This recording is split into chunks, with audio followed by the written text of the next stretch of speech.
அஸ்ஸலாமு அலைக்கும் வரஹ்மத்துல்லாஹி வபரகாத்துஹு. நம்பிக்கை கொண்டு நல்லறங்கள் புரிந்தோருக்கு மன்னிப்பும் மகத்தான கூலியும் உண்டு என அல்லாஹு வாக்களித்துள்ளார்.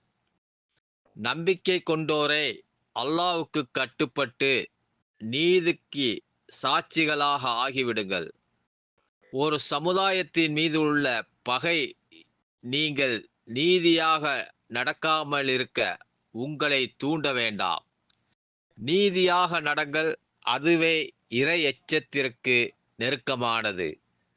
அல்லாஹுவை அஞ்சிக் கொள்ளுங்கள், நீங்கள் செய்வதை அல்லாஹு நன்கறிந்தவர். திருக்குர்ஆன் 5வது அத்தியாயம் 8வது வசனம் 9வது வசனத்தில் பதிவாகியுள்ளது.